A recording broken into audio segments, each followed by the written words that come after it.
Hello and welcome to Intelligent Movie Reviews. Today I'm going to be reviewing Born to be Blue, a 2015 biopic of the American jazz and blues musician Chet Baker, directed by Robert Boudreau. Please be aware there may be some spoilers ahead. Set largely in the 1960s with occasional forays into the 1950s, Born to be Blue charts the fall of the jazz legend into heroin addiction and obscurity until his eventual rehabilitation and resurrection as a troubled yet brilliant older artist.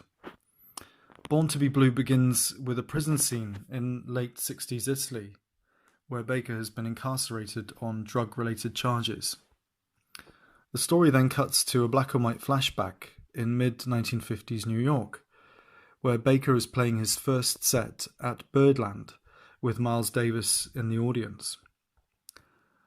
Baker, at such an early stage in his career, had been catapulted to stardom, and this gig was the most important of his career.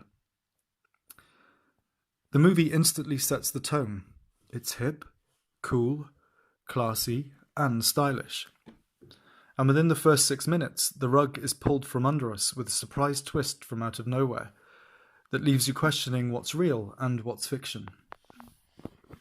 Born to be Blue takes artistic license with Baker's story. Part fact, part fiction, this is more an interpretation of Baker's life, not completely factual.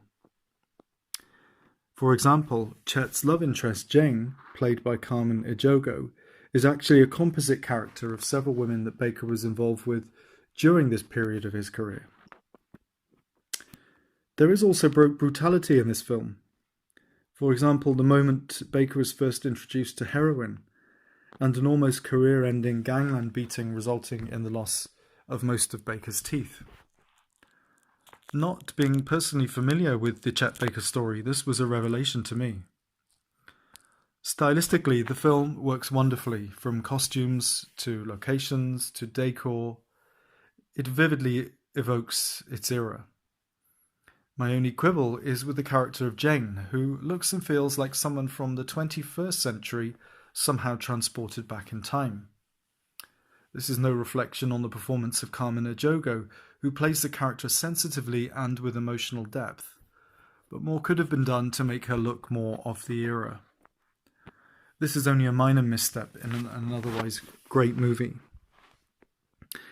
There is also an almost dreamlike romantic quality to some scenes.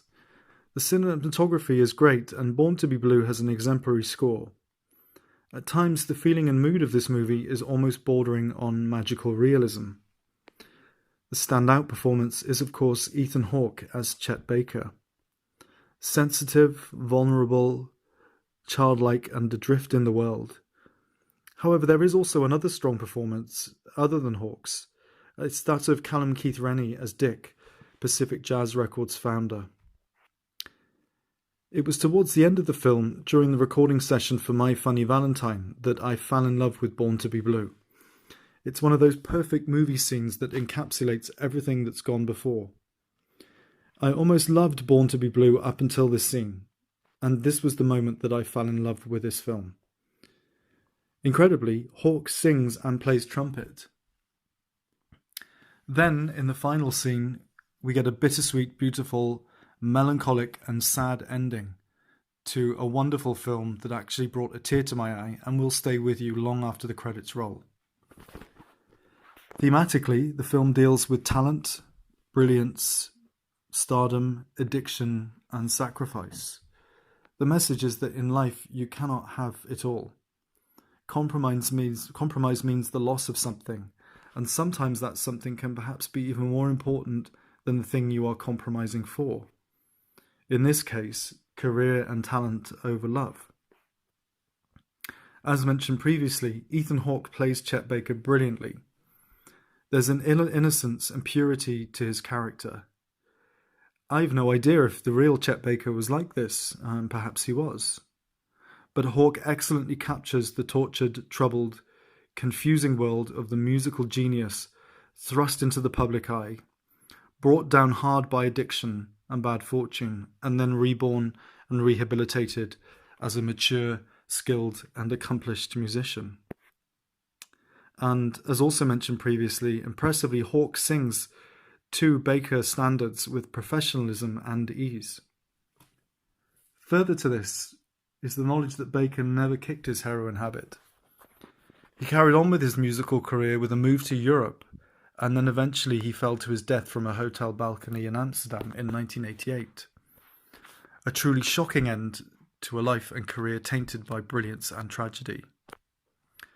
So, which movies would make a great double or triple bill to watch alongside Born to be Blue? My choices are a trio of terrific biopics that stand as classics of the music genre. What's Love Got to Do with It? The Tina Turner Story, Ray, and Walk the Line. In summary then, I would give Born to be Blue 8.5 out of 10. Born to be Blue is a brilliant biopic, superbly acted, with strong cinematography, a fantastic score, a great sense of style, and also with an important message about addiction, talent, and personal sacrifice. If you get the chance to see this film, do check it out. It is great. Thanks again for listening. I'll be back soon with some more reviews. And thanks again for tuning into my channel. Bye for now.